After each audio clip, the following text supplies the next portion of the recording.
บอกอยู่แล้วแค่I guess no no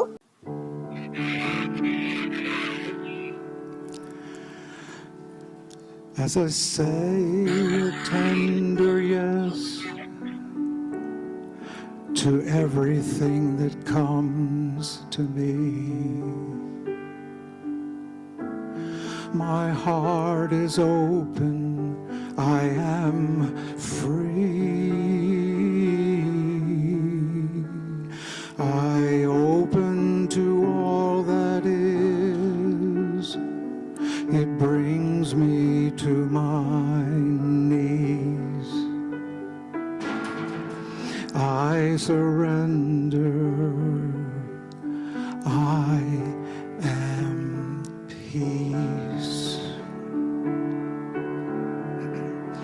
As I say a tender yes to everything that comes to me, my heart is open, I am free.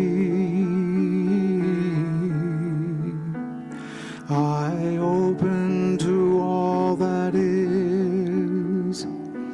It brings me to my knees. I surrender. I am peace.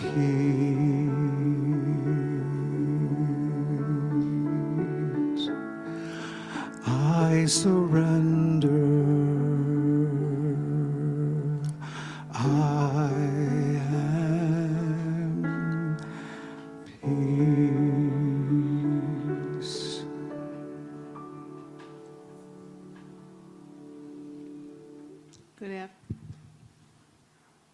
Good afternoon, everyone, and welcome to the Lake Chapala Unitarian Universalist Fellowship.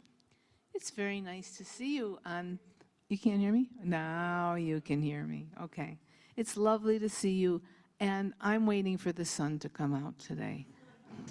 It seems like the mornings are kind of gray, and then the sun bursts out, and then I'm happy. So let's make me happy. Let's make me happy. We're so glad you're here, whether you're seeking connection, inspiration, or simply a moment of peace, or all of those. May you find within this gathering a sense of belonging, and may your spirit be nourished by what you discover here. Our opening words this afternoon are by Sunshine Jeremiah Wolf. This is a congregation who gathers in faith, not faith in one religion or one God or any other way. We gather in faith of the power of diversity, the power of love, and the hope of a world transformed by our care.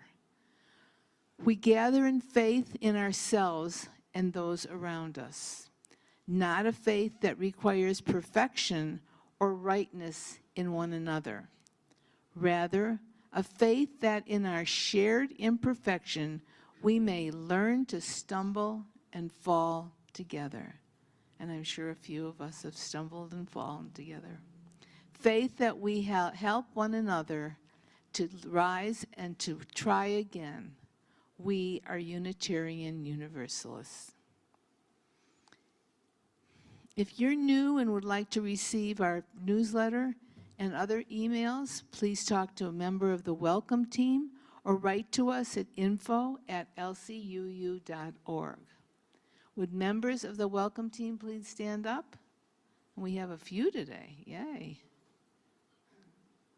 Thank you. I want to take a moment to extend a very warm welcome to everyone who's visiting us today, whether you're visiting with us for the first time or have returned or reconnected with us after a long absence. As we pass the mic, I invite you to say your name and tell us where you're from. Hello, I'm David Ross, and do you mean where I'm from locally, or? before. Carol and I, and I'll let her speak too, we live in Ajijic in Lomas-del-Lago. And we arrived here about 3 months ago from Pittsburgh, Pennsylvania in Estados Unidos. I don't think I have anything to add, but, thank you for having us. If you're on Zoom, please introduce yourself in the chat box and it will be read aloud in the fellowship. Anyone on Zoom? Nobody on Zoom. Well, we're all here today. Great. Okay. Can we move on? Now here at LCUUF, each week offers something unique. Reflections from our minister, Matt Alspaugh, who's right here. Oh, no, he's right there. They're both wearing blue, so I thought, same guy. We warmly invite you to warmly invite you to return and journey with us through this ever-folding landscape of thought, spirit, and belief. And now we're going to light the chalice. Our chalice lighting words today are by Gregory David Miller. This fire is a reminder of the light within all of us, the yearning for freedom, the longing for truth, the flame of intuition, the torch of conscience. We dedicate this service to the remembrance of this holy light.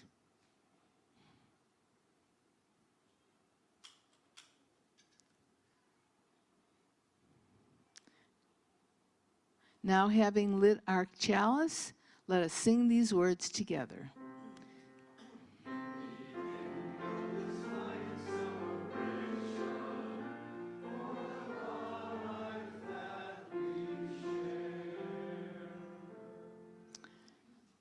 Let's honor the fact that we are a community gathered here by greeting each other. Today, we're going to do something a little different. I invite you to greet those around you, but in silence, just with your eyes. So just look into the eyes of your neighbor for 3 seconds, and then go to somebody else's eyes. This is going to be a little quieter than last week. So why don't you stand up or sit down and just greet the person sitting next to you or around you.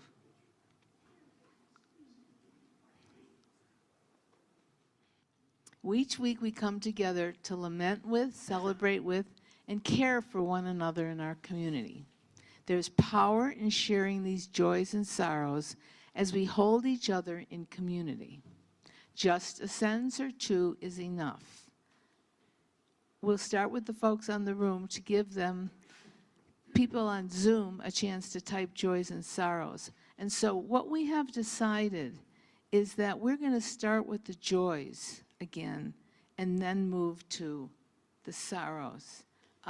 We have been finding that mixing the joys and sorrows gets a little difficult because some of these sorrows are really pretty heavy.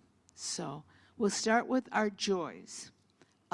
Whatever you may be celebrating, whatever evokes within you a feeling of joy, peace, or gladness, and are there any joys to be shared? Just a note, Wiley, your prelude was just beautiful, set the tone so wonderfully, and I want to thank you for that. I was working very hard on a project, so I disappeared from some of the meetings I go to. And the joy is I was missed. People looked out for me.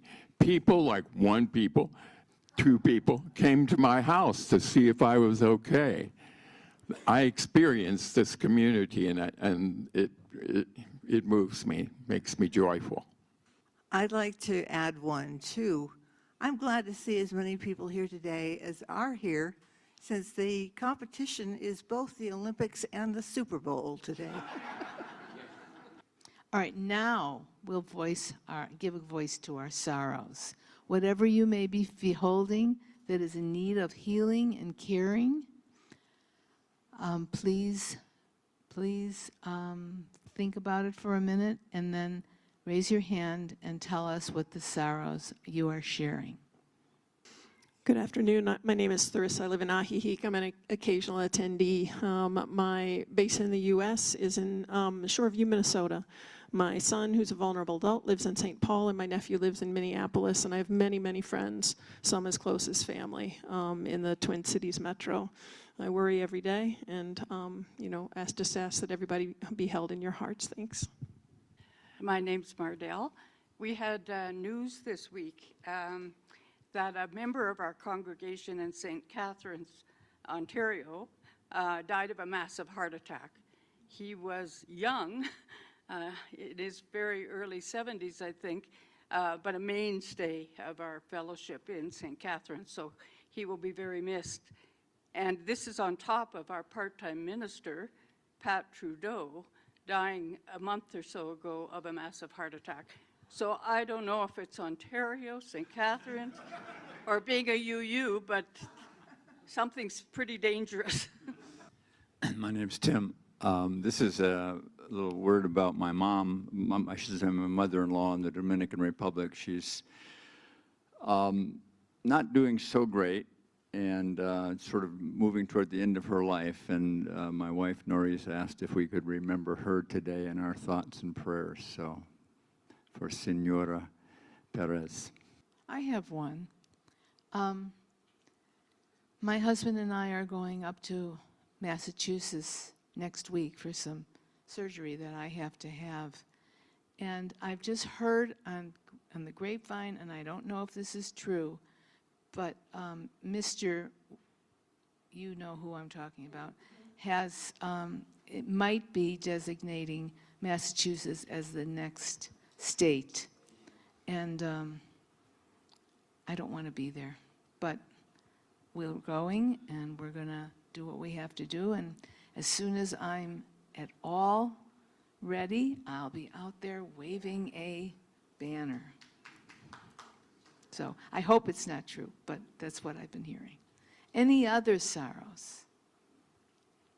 Okay, are there any other joys and sorrows that were shared on Zoom this afternoon?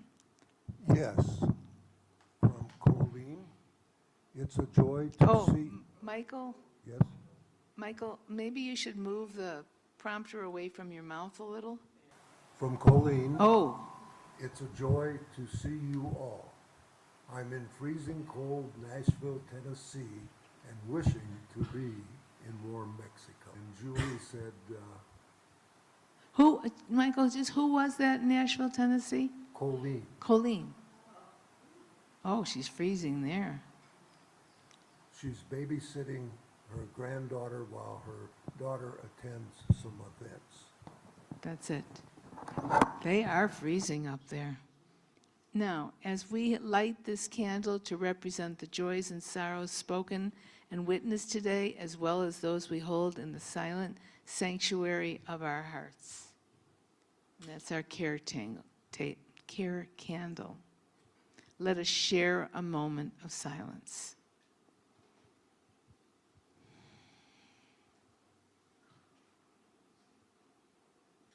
Now is the time that we are going to share our gifts. As we know, the work of our fellowship within these walls beyond takes our time, our treasure, and our talents. The offering we take each Sunday is an opportunity to recommit to this place and to these people. It is much a ritual as lighting our chalice. It is a reminder of that form of love we call generosity. Please know that we support 6 charitable organizations here at Lakeside, which receive the money collected at our services. For February, we are highlighting Asociación Pro Mexico. The description is on the monitor.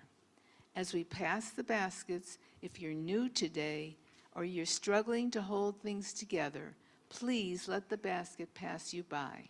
Your presence is more than enough and is a gift to us.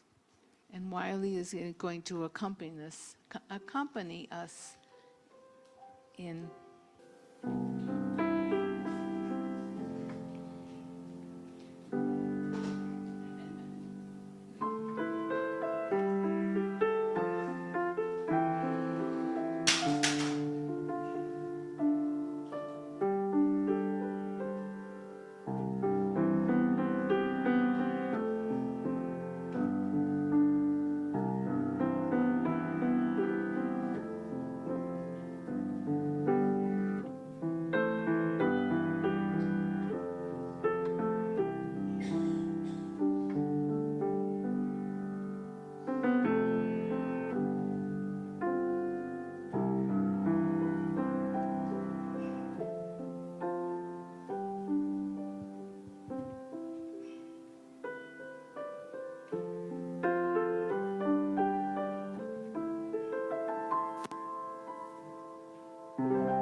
We, with gratitude, receive these gifts and dedicated them to the work of this congregation, our shared vision, and the values of our faith.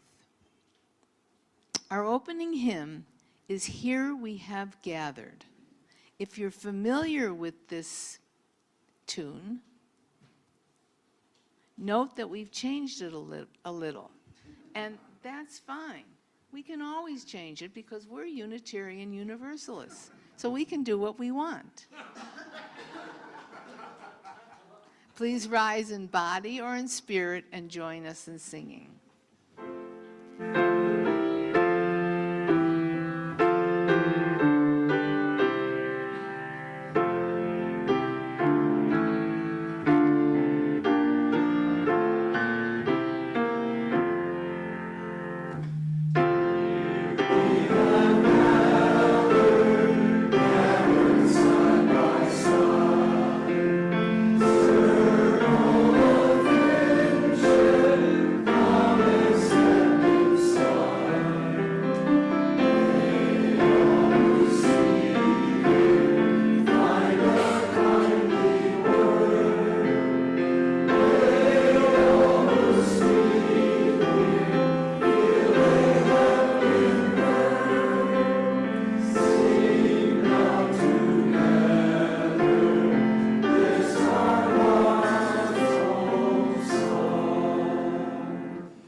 We're going to hear from a number of Unitarian ministers this morning.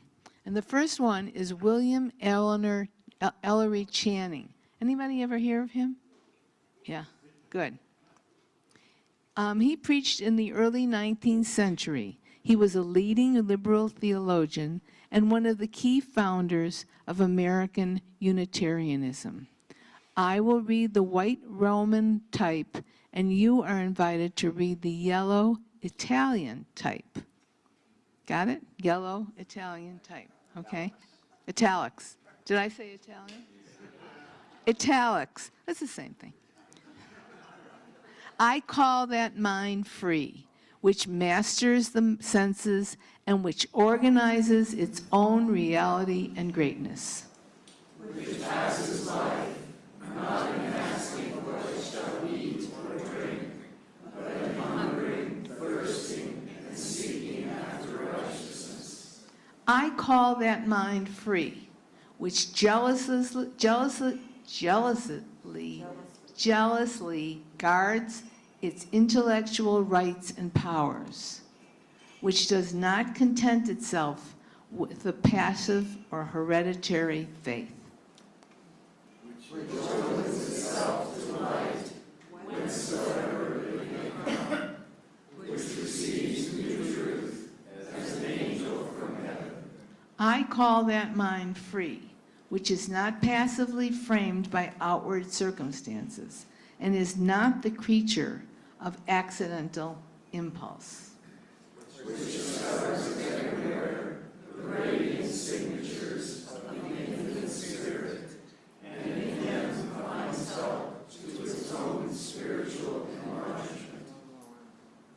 I call that mind free, which protects itself against the usurpations of society and which does not cower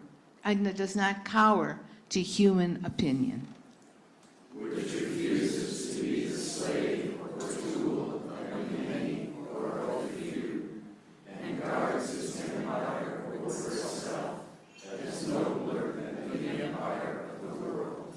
I call that mind free, which resists the bondage of habit, which does not mechanically copy the past, nor live on its own virtues. Go. Michael, up again. But which listens for new and higher emotions of conscience and rejoices to pour itself forth in fresh and higher exertions. I call that mind free, which sets no bounds to its love, which, wherever they are, delights in virtue and sympathizes with suffering. Which recognizes in all human beings the image of God and the rights of God's children, and offers itself up a willing sacrifice to the cause of humankind. I call that mind free, which has cast off all fear, but that of wrongdoing, in which no menace or peril can enthrall. Which is calm in the midst of tumults, and possesses itself through all else to be lost. Well, good afternoon. So I have an opportunity to present a little bit of a guided meditation. Since we got the energy level up a little bit, I'm going to try and keep it up with some meditation that involves a little bit of movement. This is from a Tai Chi practice.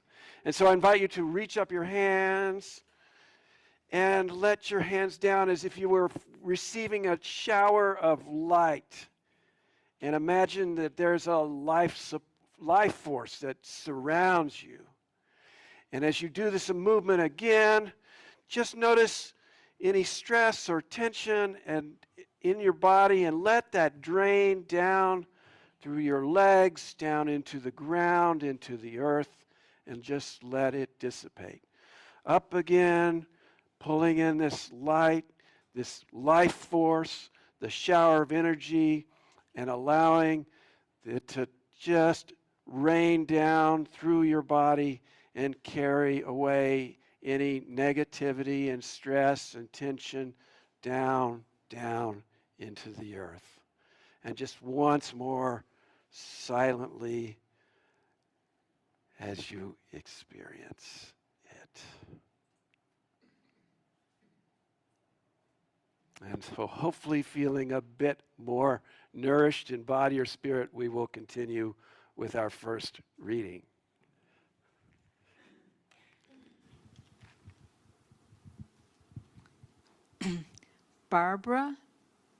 Reverend Barbara Merritt is another Unitarian Universalist minister. And she says, Unitarian Universalists have said for centuries that there is room in our religion for all seekers. Skeptics and poets and scientists are welcome here, as are nonconformist and shy and uncertain folk. We believe that restlessness and doubts are a sign of grace, that the love of truth is the holiest of gifts. Now, please join us in singing just one short verse of the traditional hymn, Bright Morning Stars. Now, some of you may remember these words, but there are very many variations of this old song. And so we're going to do one variation. Bright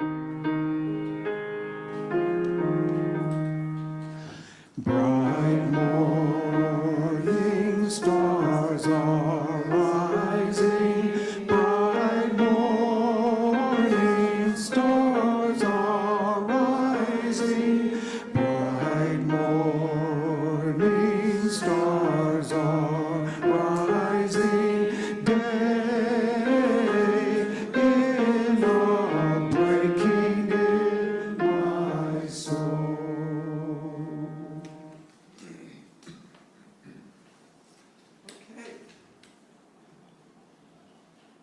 My turn. So good afternoon again. And this service is a bit of a repeat of one I did several years ago, but unfortunately it wasn't recorded. And so I updated this service because I think it's a great introduction to Unitarian Universalist belief, and it might be one of those that, having been recorded, you might find useful to share with others who are curious. So let's get started. So a show of hands. How many of you encountered Unitarian Universalism as teens or adults, or maybe even today? Okay, maybe I should make this a little easier. How many of you were born into Unitarian Universalism? This is not that surprising. Across the Unitarian Universalist tradition as a whole, something like 80% of adults did not grow up in our faith tradition. Most of them found their way into this tradition, perhaps as children, but more likely as adults. So what is it like to come into Unitarian Universalism from some other faith, or maybe from no faith at all? When I talk to people who are new to our faith, they are often excited, even giddy about finding us. And when I ask them what they love, there are several things that they tell me. That we have this wide, expansive range of beliefs, and the welcoming, caring communities like this one, and our work to make the world a better place. Really, in that order, roughly, beliefs, community, and service seem to be the big three. And today I want to focus on our beliefs, and more pointedly, on that sense of expansiveness of belief that Channing referred to earlier. But let me start with a little bit of a contrast with the faith that many of us may have left behind. So there's an old joke. A man arrives at the gates of heaven, and St. Peter asks, "Religion?" And the man says, "Anglican." St. Peter looks down his list, and he says, "Go to room 24, but be very quiet as you pass room 8. A woman arrives to the gates of heaven. "Religion?" "Congregationalists." "Go to room 18, but be very quiet as you pass room 8. A third man is at the gates, waiting behind the woman. "Religion?" "Jewish." "Go to room 11, but be very quiet as you pass room 8. The man says, "I can understand that there'd be different rooms for different religions, but why must I be quiet as I pass room 8? And so St. Peter tells him, "Well, and I'll let you fill in the blank with the religion here, they are in the ones in room 8, and they think they are the only ones here." And now, as I looked around for various versions of this old joke on the internet, there were many variations of the religion that goes in that slot that were in room 8, and it was usually room 8. Catholics, Baptists, Jehovah's Witnesses, Mormons. And if there's a common thread between these religions that were mentioned in the joke, it's that most of them teach that only their people are the ones that get saved. That is, if we are not somehow part of that particular faith, we don't get to room 8. Instead, we go to hell. Michigan. And I suspect a great many of you are here in this fellowship because you, like me, did not accept that kind of faith. Now, among all the religions and faiths, we Unitarian Universalists are kind of unusual in that we are not specific. We don't nail down many of the things that other faiths do specify. So, for example, we don't limit ourselves to any one sacred book like the Bible or the Quran. We feel inspired to draw from a great many sources, including those. Moreover, we don't concern ourselves too much with what happens after we die. We don't define a specific belief or interpretation about God. And in fact, we have no problem with people holding multiple incompatible beliefs at the same time. For many of us, leaving our past faith traditions and discovering Unitarian Universalism was kind of like leaving a small, dark cell. Maybe it was a dungeon cell where we felt locked in by our family religion, confined by creeds and doctrine. Or maybe it was simply a hobbit hut, very safe, very comfortable, very familiar. All the answers we needed were right there. Or maybe the cell was, maybe narrow and limiting, but we were warned. The outside world is a dangerous, scary place. Don't go out there. And yet when we finally actually found our way through the door into the outside world, beyond that door was so much territory to explore. So wide, so many possibilities. Vast green vistas, magnificent azure pools, here a beautiful flower, there cool waters, over here a strange rock outcropping, so many sources of inspiration.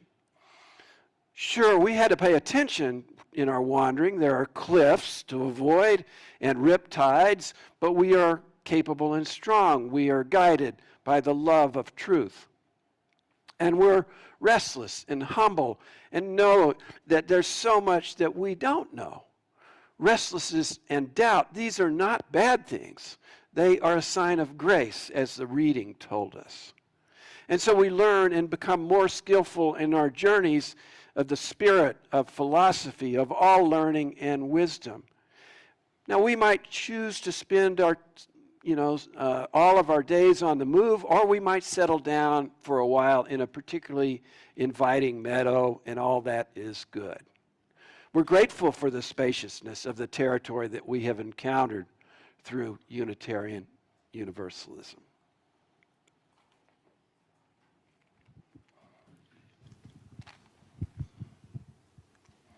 Another Unitarian Universalist minister named Lynn Unger says this: "The universe does not reveal around you. The stars and planets spinning through the ballroom of space dance with one another quite outside of your small life. You cannot hold gravity or seasons. Even air and water inevitably evade your grasp. So why not? Just let them go. You can move through time like a shark through water, neither restless nor ceasing, absorbed in and absorbing the native element. Why pretend you can do otherwise? The world comes in at every pore, mixes in your blood before breath releases you into the world again. Do you think the fragile boundary of your skin could build a wall? Listen, every molecule is humming its particular pitch. Of course, you are a symphony. Whose tune do you think the plants are singing as they dance?" And now let's return to the hymn.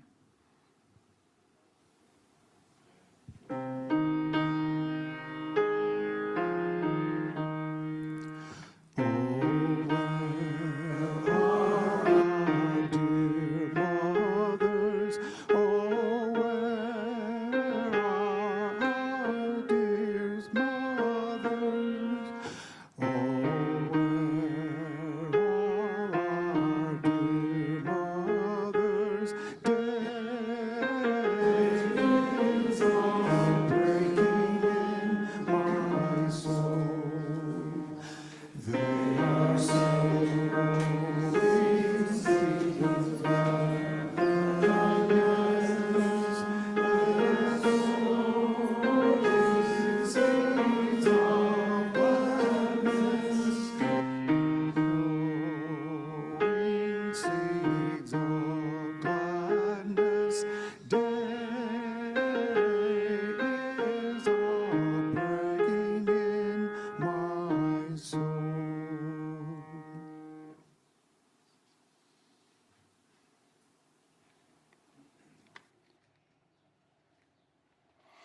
So we Unitarian Universalists receive significant criticism for our approach to religion and spirituality.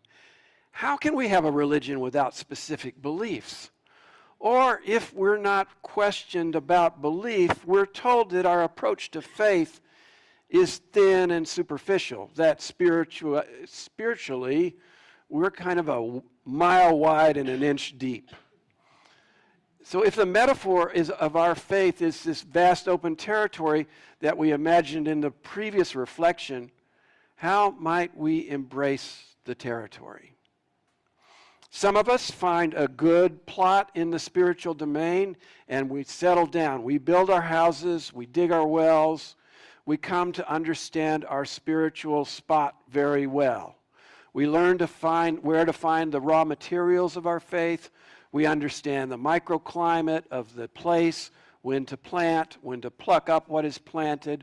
We sow those seeds and we do our plowing.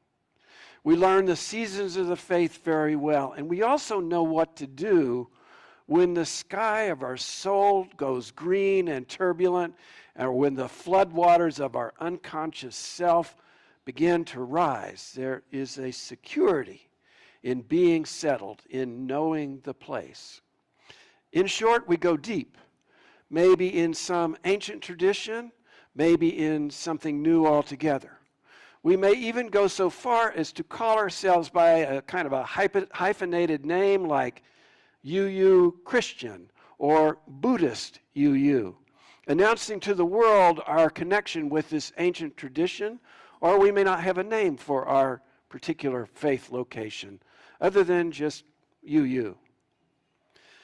Now, others of us are always on the move, wandering constantly, exploring. That's me there doing that. The call of what is over the next ridge keeps our feet treading the path. And so sure, we may pause at some attractive spots along the way to sample what they have to offer. And in times of trouble, when spiritual thunderstorms brew, we might backtrack down to the last secure spot. But always, we're curious, we yearn, we want to move on there might be something more interesting ahead. And I've known people very devoted to Unitarian Universalism who practice a kind of a spiritual serial monogamy, delving into different sets of beliefs at different times in their lives. So back then it was neo-paganism, and now it's new atheism. Then it was meditation, and now it's prayer. So we have spiritual settlers and we have wanderers. Both approaches have value, and indeed we get in trouble when we think that only one approach to spiritual growth is the right one. I think rather that true growth comes when we are in contact with others who are different than we are.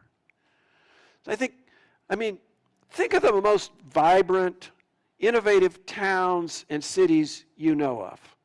The ones rich with art and music, with museums and schools and universities. Places of invention and creativity. Where are these cities found? Typically, they tend to be at a kind of a crossroads where land meets sea, or maybe at the end of a great railroad line, or where the river meets a lake. Such places are not isolated. The rich stuff happens in the meeting places, the nodes in the network where things are connected. So I think the same thing happens in our UU tradition. Spirituality is an interconnected web. The creative impulse, growth, happens at the nodes where we bring ideas and traditions and practices, old and new, into connection with one another. So the creative act of weaving the web, of tying together the nodes, is amazing and powerful and beautiful to us. But it's also scary and dangerous. It can be especially scary and dangerous to many others. It threatens to disrupt the established order of things. It threatens to replace existing spiritual tradition with something new. These folks want the spiritual universe to revolve around them, and it just doesn't. Everything becomes uncertain, provisional, even chaotic. And for us, that's okay. For us, our faith is about the process of creation, of evolution. Our faith is about the work of weaving the web, of tying in the nodes. Our faith is the overall act of creating spiritual beauty.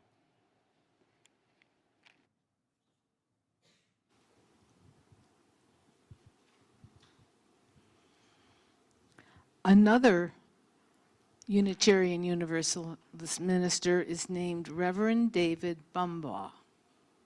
And he says, "We are here dedicated to the proposition that beneath all our differences, beneath all our diversity, there is a unity that binds us forever together. In spite of time and death and the space between the stars, we pause in silent witness to that unity." And now let's turn to the hymn, Bright Morning Stars, again. Ready?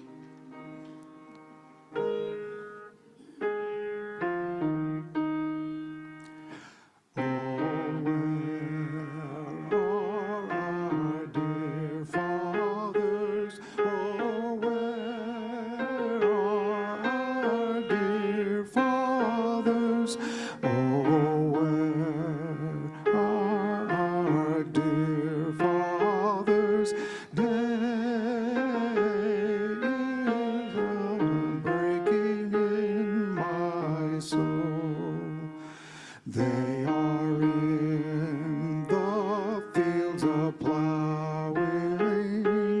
They are in the fields of plowing. They are in the fields of plowing. Day is a breaking in my soul.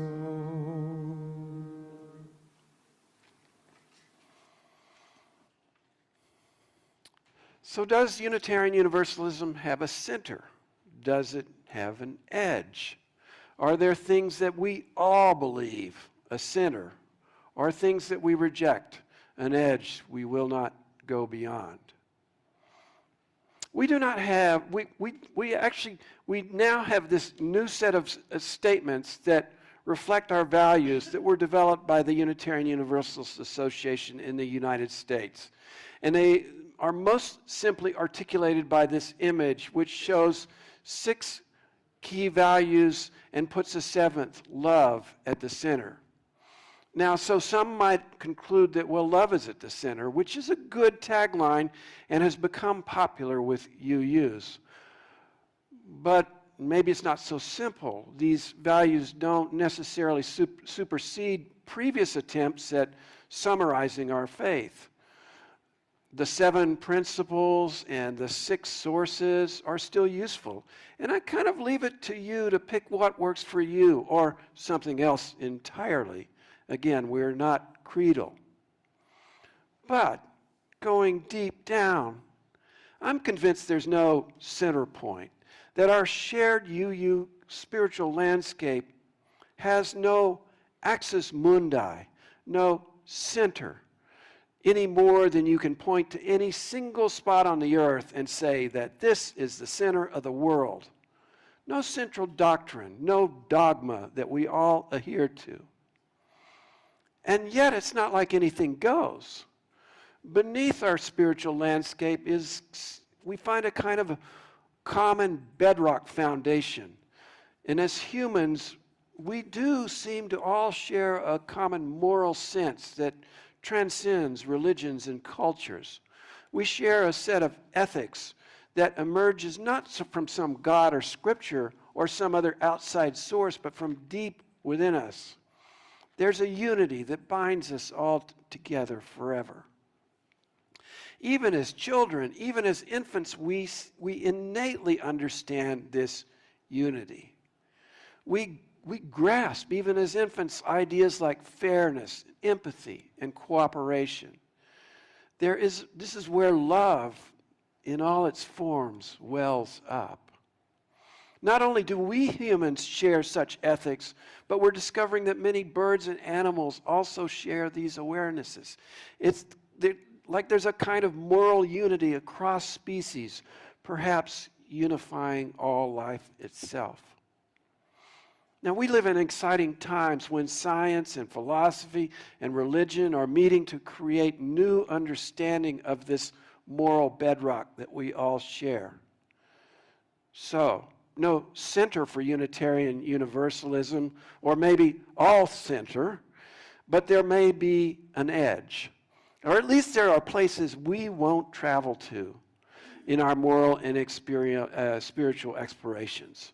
So as we understand our moral sense, we begin to see what is not more moral in our society.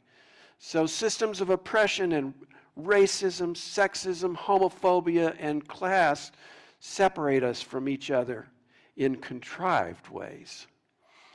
They limit the possibility for all of us to live rich and full lives. So we as UUs reject beliefs that support systems of oppression. We also reject religious beliefs that say, my people are saved and your people will not be. We reject the assumption that all people are fundamentally evil and must be constrained or contained. But even accepting that there are these places of desolation, uninhabitable places in the landscape of our beliefs is vast and expansive, that there is plenty of room to move around. There's a vast spiritual territory to explore. But where does it all lead? So there's a story by the Buddha that I love. The Buddha tells of a man on a journey, and he comes to a river that he could not cross. So he stops, he gathers supplies, and he builds a raft, and he crosses the river. Now, having crossed the river, the Buddha points out it is time for the man to leave the raft behind. It is no longer needed. And a common interpretation of this story is that we are all on our spiritual journeys, and we may encounter challenges like that river.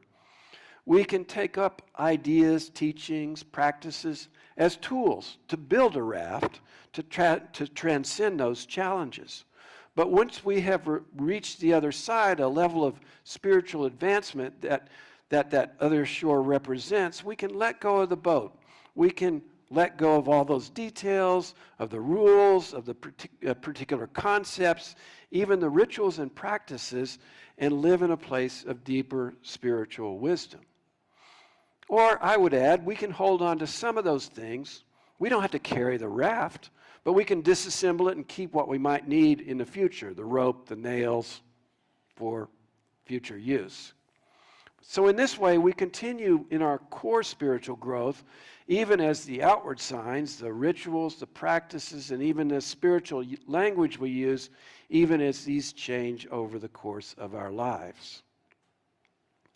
So such a wide spaciousness of belief. I don't know about you, but for me, this realization brings great joy to my spirit. I am elated to be able to expand infinitely into this vast spaciousness of the Spirit. This is a source of profound contentment. And to be able to make this spiritual journey alongside all of you as fellow travelers brings me great joy.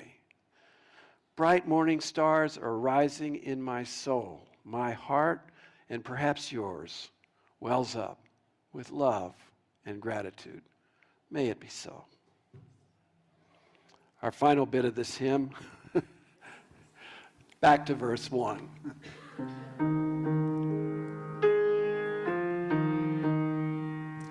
Bright morning stars are rising. Bright morning stars are rising. Bright morning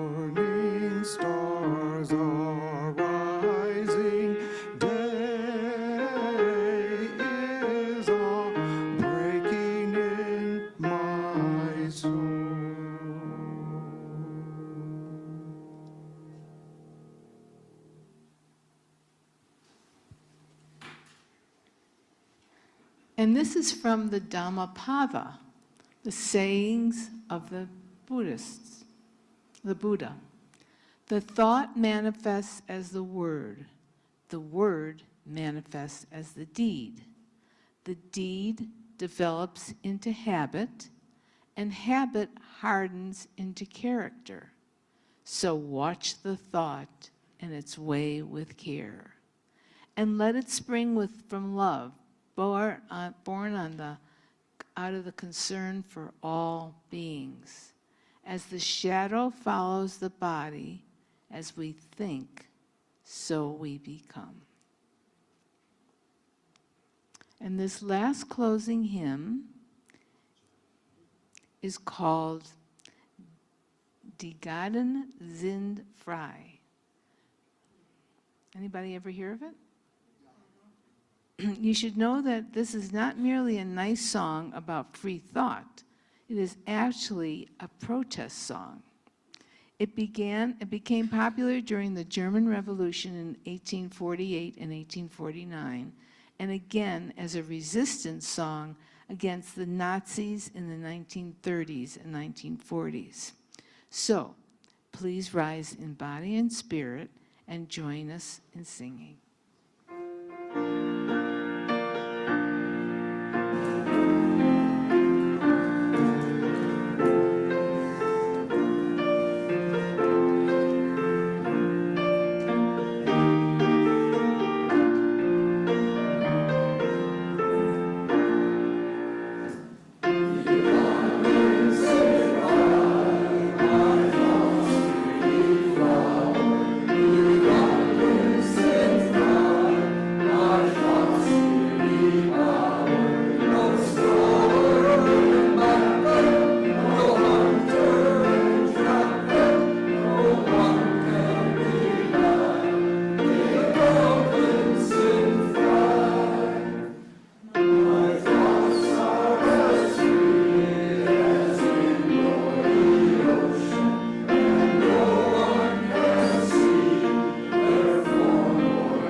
And so as we leave this place, may we go out knowing that the territory of the Spirit is wide and generous and beautiful, realizing that we, with our companions right here, are free to explore the vastness of this landscape and may we find great joy and gratitude in the exploration.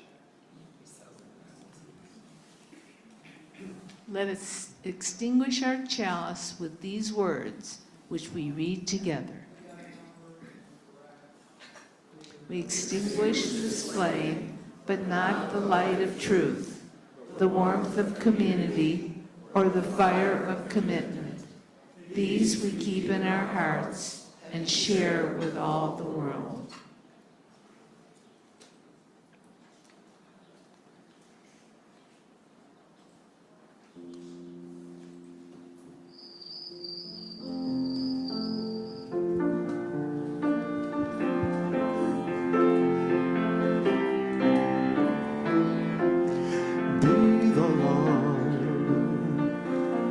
You want to see in this world, be the Lord you are. Be the Lord you want to see in this world, be the Lord you are.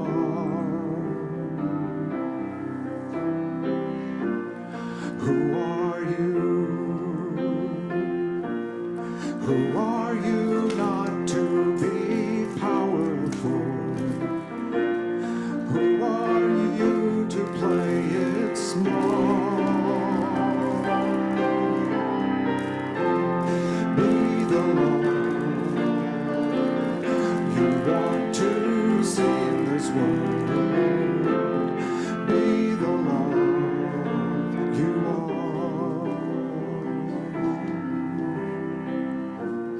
Who are you? You are a child of love. You are love expressing as you.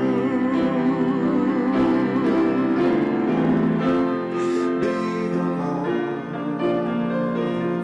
you want to see in this world. Be the love you are. Be the love you want to see in this world.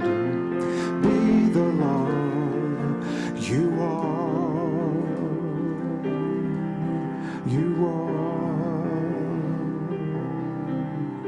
You are.